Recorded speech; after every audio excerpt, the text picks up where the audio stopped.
How you doing? I'm Kevin O'Hara for alcoholmastery.com. Today I want to talk about 2,559 days alcohol free. 2,559 days on this wonderful new journey. This was a really strange one to calculate out. I mean, it was an easy one because a couple of days after I stopped it 7 years ago. So 7 years by 365 is an easy calculation to make. But it was just one of those things. Probably should have done it at 2,500 or something like that. But no, it's one of those things to sort of think how far you can change in what feels like not so much of a long time, 7 years. When you look at that, 2,559 days just seems like it's a long time. So what's changed? Well, the first thing that you're always going to notice when you're in this position, when day 1, day 2, day 3, one of the first things that you'll notice is that you start out with no more hangovers anymore. And I can't emphasize how important that is for your journey. And not just because you're not getting any hangovers anymore. I mean, that's a given, you're not getting up feeling like shit, you're not feeling like shit all day long, and you're not in that vicious cycle of wanting to drink again just to get rid of the hangover. But when you get up over and over and over again, and you've got no hangover, it just does something to you. It gives you a power, it gives you a sense of confidence and self-confidence and gives you a sense of self-control that I have never experienced this before in my life because of my alcohol use. And it's something that gets stronger and stronger and stronger, as I said. You're not poisoning yourself anymore. Your mind just seems to, at the beginning it doesn't really cop onto the fact that you're not getting rid of the drink. I mean, for me especially, because I went through so many times of moderation, or stopping for a few days, stopping for a few weeks. I even stopped for 10 months at one stage, and I went back onto the alcohol again. So my mind, my body, the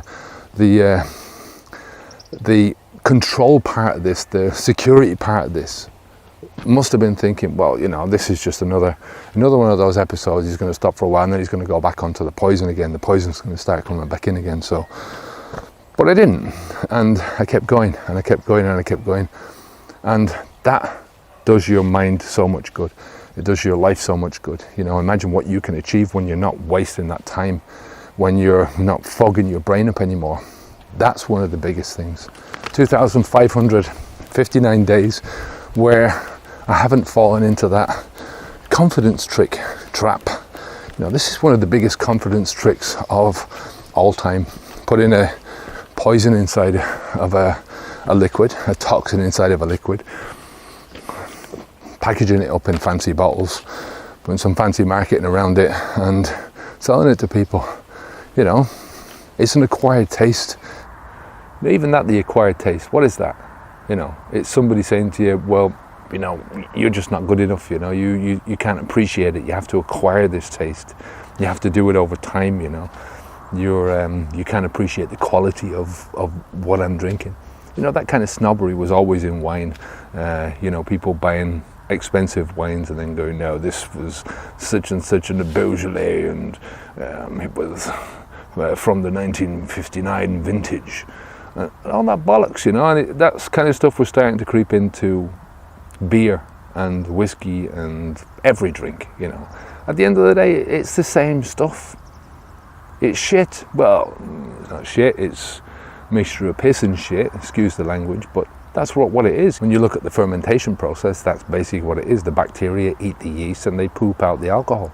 The bubbles in champagne are actually farts. So, when people are talking about this, think about the Emperor's New Clothes. That's basically what it is. It's people saying things and trying to elevate themselves above everyone else because of something that they can't really see, they can't really taste. It's foul tasting, horrible liquid. These people put it into a fancy bottle, they put a fancy label on it, charge a fancy price for it, and hey presto. They got a lot of people who are very smart, and these smart people have been doing it for a long time, to market what they're selling, to sell you something, to sell you an image. You know, the images that you see on the TV screen, on, you know, billboards around the country, the images associated with alcohol advertising, they're nothing like reality. They never show drunk people, they never show people fighting in the streets, they never show people vomiting, they never show people like me. You know, they never show any of that. It's always beautiful, young, healthy, vibrant people. And that's the image that we get suckered into. It's 2,559 days since I've had a pain in my side. It's 2,559 days since I've had chronic indigestion, chronic heartburn. It's that long since I've had so many different problems associated with myself. It's that long since I felt physically that I was just heading downhill quickly and there was no turning back. And for a long time before that, I was doing everything but blaming the alcohol, you know, putting the blame exactly where it was. I mean, it's not just the alcohol, but the alcohol was one of the prime movers. There was a lot of other things going on in my life, you know, but a lot of that was caused by the alcohol. You know, you get the hangover, you go out drinking and you eat crap foods after drinking because it just removes all inhibitions, and you think, fuck the diet, fuck this, fuck that, I don't want to do that, I'm going to go down to the takeaway now and I'm going to eat stuff that tastes good. You do the same thing the day after, you know, you go, I've got a hangover and I deserve to have some comfort food. So you do that. So all of that's gone. The worry, the anxiety, you know, the feelings of being a pathetic dad. 2,559 days since I made that decision to try and be a better dad, and that one decision has just given back to me over and over and over again, unbelievably so. It's 2,559 days since I redefined happiness and fun and enjoyment and pleasure, all of those good things in life, when I started to turn my life around and face the opposite way and start heading uphill instead of downhill. You know, when I started to achieve things, when I started to see opportunities, you know, mind take them, but see them and take them, and being able to see a lot of those opportunities through to fruition, whereas I wouldn't have done before. You see opportunities and you go a bit of the way in, and then the alcohol gets in the way and you fuck it all up. 2,559 days since I've had non-alcohol fueled sleep. Does that mean to say that I've had a good sleep every night? No, for the first 30 days it was pretty crappy, and I've had crappy days since. You know, there's a lot of reasons why you won't sleep well. You know, some of those are because you're anxious about something or other in your life. Other times because you're buzzing, because you're excited about getting up in the morning. You know, I remember leaving that behind me. It was one of the most disappointing things about adulthood for me, was leaving that excitement. You know, the kind of excitement you have when you go to bed and you're excited about getting up in the morning because Santa Claus is coming. You know, and I know it's one of those childhood fantasy kind of things, but there are so many things that you do in childhood where you go to sleep at night and you can't wait to get up in the morning. You find it very difficult to go to sleep. Well, that's, you know, a lot of the time why I don't sleep now is I don't sleep that well. I sleep well most of the time, but if there is a night, you know, it's mostly because of that side of things rather than anything else. But I do have crap nights as well. And it would be remiss of me to sort of say to myself, well, what would have happened if I hadn't have stopped, if I'd have gone through those 2,559 days without stopping? Where would I be now? I'd hate to think. I don't want to think, because it's such a negative viewpoint. I have no idea of knowing if I would be here. Probably would, but I would be in a much worse state, physically, mentally, financially. My relationships, everything would have been in a much worse state. You know, one of the biggest comparisons I can make in this journey between where I stopped and where I would be now, where I think I would be now, is to look at some of the people I used to drink with. And there's not too many of them around here in Spain, but when I go back to Ireland, I see them all the time. And my closest friend in Ireland, when I see him now, he is a shadow of his former self. The last time I saw him, he was like a shrunken old man. He's 10 years older than me, fair enough, but I hope when I get to that age, when I'm in my early 60s, that I'm fitter than I am now. Certainly, that's my aim. But he was bent over, he was wasted looking, he'd lost all his teeth. And when I was talking to people about him, he'd gone back to an old job that he used to do years ago, that he was trying his hardest to get out of. But it was a job that a lot of other people don't want to do. He'd gone back to a house, sharing a house with other people, a fact that he didn't want to do. He'd lost his car, he'd lost so much in his life, and it was so sad. And that was one of the extreme cases. When I go back and I look at some of the other cases, the other people that were friends with me, they look a bit older, right? There's not as much damaging stuff gone on with them, but they're doing the same thing, that they were doing 7, 8, 9 years ago, which I find quite sad. I've always been a really progressive person. I want to spend my life in the best possible terms that I can live. The thing that I saw the most when I looked at these people was Groundhog Day. That's what it reminded me of. Just getting up and doing the same old thing over and over again. That's what it reminded me of going back to Ireland in the first place.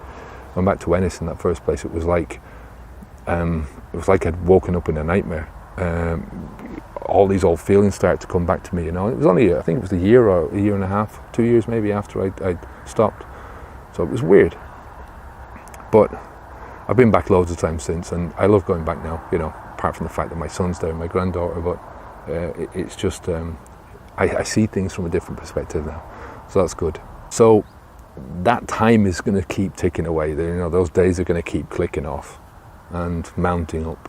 But I don't look at it from that perspective anymore. I don't look at it as that's as many days since I stopped drinking alcohol. I see it as that's as many days since I opened my eyes and I started living something else. And, whatever it was that got me across that line, whether it was by accident or by design, or probably a bit of both, it was a bit of designed accident where I knew I had to stop for a very specific reason, but it gave me so much more in life when I stopped.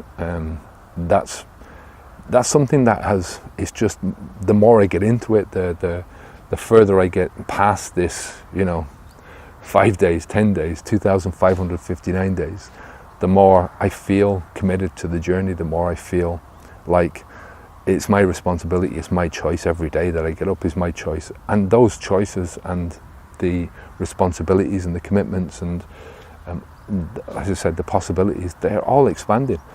Because the more you do in life, the more you open up for yourself. The more you open up your mind, the more broadened your horizon gets outside of yourself. So look, if you want help stopping drinking alcohol, we've got a $1 trial over at the Habits Unplugged program. We've got a lot of different stuff in there, and it's only the first few weeks, first 6 weeks, 7 weeks that really delves into getting you away from alcohol. I think that's all it needs. You get through the preparation phase and the transition phase. But like I say, this transition is all about going from A to B, crossing a bridge and getting to somewhere where you're really focused on trying to make the best of your life, to try and make the best of the opportunities that come up to you, creating new opportunities for yourself. So this is what I'm dedicating my life to, is trying to help other people see what I can see, to rip off those emperor's clothes, if you like, and just show people what's possible for themselves underneath. Everyone's got a different journey. No one's going to do the same journey, but I can tell you one thing, it's going to be a much more productive, much more special, wonderful journey, if you like, for every different person if they stop doing what they're doing. Get out of that Groundhog Day that they're living and move onwards and upwards. So take care of yourself. The link is down below for it if you want to take advantage of that. And I will speak to you again soon. Onwards and upwards. Bye now.